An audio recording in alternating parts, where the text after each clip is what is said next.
आंदोलनाचा विषय नाही. मुख्यमंत्री चाभरापणा करतायत. मुंबईचा पिढा फक्त कोणाकडे म्हणणार सामान्य लोक आपल्यासाठी गरीब आहे बरं का. मारलेले हे मराठा आणि कुणबी हे याच्यासाठी 58 लाख नोंदीचा आधार हे मी त्यांना सांगितलं. त्याची अंमलबजावणी करून टाक. तर त्यांचं म्हणणं आहे की आम्हाला ते काय नोटिफिकेशन करावं लागेल म्हणून त्याच्यासाठी थोडा कालावधी लागेल. म्हणजे सगळ्याच वेळेला टाकायला कालावधी लागेल. ठीक आहे मला त्याच्यात तुम्हाला म्हणजे फायनल ते 6 महिने म्हणत होते. ते म्हणजे त्याच्यात 58 लाख नोंदी फक्त छाननी करतो आम्ही त्याची. आणि 1 ते 2 महिन्याचा फक्त मराठा आणि कुणबी घ्यायची यासाठी वेळ द्या. का तर त्या 58 लाख नोंदी आणि सगळ्या सोयऱ्यांचं सुसूत्रता आम्हाला त्याच्यात आणायची. तेवढ्यासाठी 6 महिन्याचा वेळ द्या. म्हणलं 1 मिनिटं नाही मराठा आणि कुणबीसाठी बरं का घ्यासाठी. बट ते म्हणलं 2 महिने का की कायद्याचं सगळं फॉलो करावं लागलं. तुम्हाला सगळ्याला कळत आहे कायद्यात थोडंसं करावं लागलं. तर ठीक आहे त्याच्यावरही पाहिजे नाही म्हणत होते. डायरेक्ट ते मराठा कुणबी डायरेक्ट नाहीच म्हणत होते. फक्त त्याचा अभ्यास करू बट तुम्हाला हे नाही परत उद्या त्याला मी कोणाला त्यांना वेळ मागितला उद्या म्हणाली काही गरज नव्हती वेळ देते 5 मिनिटाचं काम.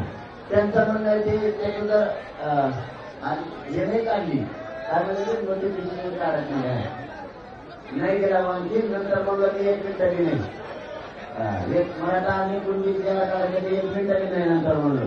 पण ते 6 महिन्याचं 2 महिने लागते का त्यांचं म्हणणं आहे 58 लाख नोंदी त्याची छाननी करून कायद्याची फक्त अधिसूचना काढतो आम्ही आणि मग त्याला कायद्यात रूपांतरित करतो. म्हणजे ते महाराष्ट्रावर टिकत.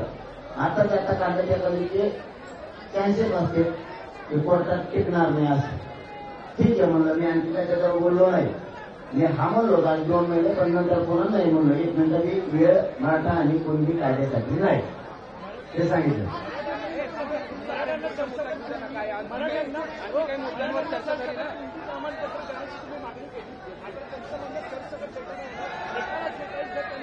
सगळं डेटा नाही येणार तर त्याच्यावर आमची चर्चा झाली. तुम्ही सगळं कामकाज दाखवा उघडं करू नका राहावं. तुम्ही लई चित्र दिसता. तुम्ही तुम्हाला हाताला कार्यक्रम करता किंवा मागण आता बरोबर आहे का काही मराठा आणि कुणबी द्यायला एक आहे. ज्याला पाहिजे ते घेईल. ज्याला 97 नोकरी वागायचं 92 नोकरी वागायचं 98 नोकरी वागायचं 96 नोकरी प्रवास काय घेणार तसा उल्लेख करावा मला त्याचा. जेवढी एक त्यांना मी मोबाईल दिली 1 मिनिट त्याला केवढ्याच मोबाईल दिली. मराठा आणि कुणबी काढा तुम्ही त्याची एक मोबाईल दिली त्यांना. ज्याला घ्यायचं ती घेऊन त्यांना घेतो घेणार नाही संपला विषय. काय त्याच्या 96 पुढे राहिले 75 पुढे राहिले हिरवाड आहे ना नाही आंदोलन माग गॅस शब्द नाही काढला त्यांनी. त्यांना काय हे नाही मी सांग ती शेणा काढतो बघून घेऊन मग काय नाही त्यांनी काय त्यांना काय करायचं आंदोलनाचा विषय नाही. या 3 मुद्द्याशिवाय दुसरे कोणते मुद्दे सरकारच्या समोर ठेवले त्यांनी मांडले सगळेच मांडले त्यांनी जवळपास 6 मांडले. हैदराबादच्या गॅलरीचे 17 संस्थांच्या गॅलरीचे मराठा आणि कुणबी एक मांडले. केसेसचा एक मांडला महाराष्ट्रातल्या सरसकट केसेस. त्यांचं म्हणणं होतं 54-52 केसेस असे आहेत तिथे जरा म्हणलं वेगळ्या म्हणजे कसे आहेत त्याचं सांगा मला. जरा पुढे दुसरं पेमेंट ढकलेलं आहे आमचं. पोलिसांनी काम केलं ते फोडले त्यांच्यावरती त्या किशी होऊन गरजेचं 307 सामूहिक कट त्यांनी रचला 120 बघ त्यांच्यावर दाखल व्हायला पाहिजे. सामूहिक कट असल्याला त्यांनी आम्हाला म्हणजे 5वा मुद्दा केसेस कट आला. 6वा मुद्दा बलिदान केलेल्या कुटुंबाचा आर्थिक निधी आणि नोकऱ्या आणि शिंदे समिती कायम ऍक्टिव्ह त्याच्यात काय बदलली. आता माझं काय राहिलं 7 झाल्यावर काय ध्यानात राहिलं परत 50 आहे. औंध संस्थान आणि बॉम्बे गव्हर्नमेंट मागं राहिलं. त्याचा थोडा त्यांचा मला अभ्यास करायचा आणि बाकी हे दोन सगळे चर्चाच नाही राहील. त्यांच्या ध्यानात नाही माझ्या ध्यानात नाही. आणि मग येतं ना घरी ती मूळ मुद्दा तुमचा तो सगळे सगळे सोयऱ्याचा मूळ होता आहे ना त्याच्यावर सरकारच्या पुढे गेलोय मुंबईतून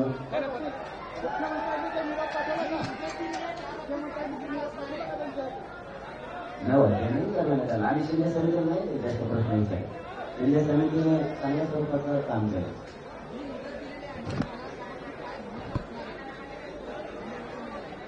कोणाकडं सरकार जात होते बाबा अन्याय करत राहत काही नाही. सरकारने ठरवायचं मराठ्यांचा किती अपमान करायचा एक दिवस परवानगी देतो म्हणजे नाही का बारीक लेकराला ते घास घातले तुला खायबाबू तेवढं खायबाबू तेवढं आणि तू फार झेंडवतो खायली कुणीकडे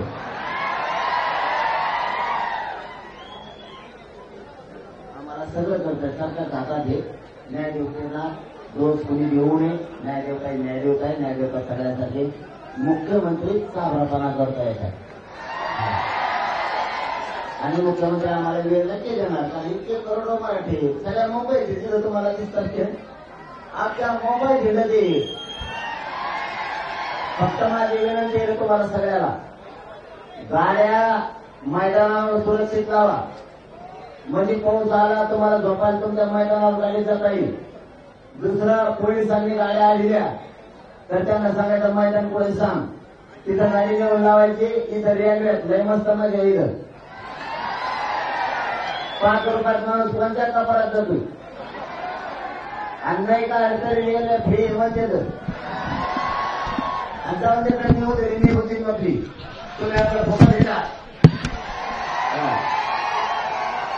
मला दुसरी पण माहिती मिळाली गृहमंत्र्याला आणि गृह राज्यमंत्र्याला दोघांना सांगतो पोलिस मुद्दाम कोणाच्या गाड्या अडवून ट्रॅफिक जाम करते मुद्दाम.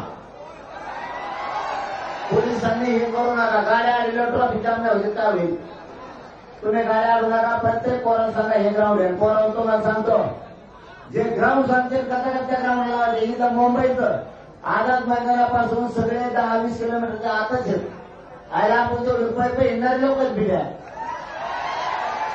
त्यामुळे वाशी मार्केट म्हणले ना ते वाशी मार्केटला लावून टाका. इथं मस्जिद बंद आहे तिथं लावा म्हणले तिथं लावून टाका. ते म्हणले शिवडीला काय ग्राउंड आहे तिथं लावा. काय टेन्शन घेता काय सगळा आणि रेल्वेनं प्रवास करत जा आझाद मैदानकडे द्यायचं. मुंबईचा पिढा फक्त कोणाला काही म्हणणार का सामान्य लोक आपल्यासाठी गरीब आहेत बरं का. हा अजिबात नाही मारलेले हे यांच्यासाठी गरीब मुंबईच्या लोकांना सगळ्या जाती धर्माचे लोक आपले सामान्य लोक त्याला त्रास द्यायचा नाही थोडा सुद्धा. पोलीस बांधव आपल्या सेवेसाठी त्याला त्रास द्यायचा नाही थोडा सुद्धा. लक्षात आलं का. आणि झालं तर ते पोलीस साहेब पुढे गेले रे आम्हाला दिलेली त्याला म्हणतो वानखेडे स्टेडियम खोला ना झोपून पोराच्या पडायला की झालं शेट जरूर चांगलं छान झोपी मिळून त्याच्यात.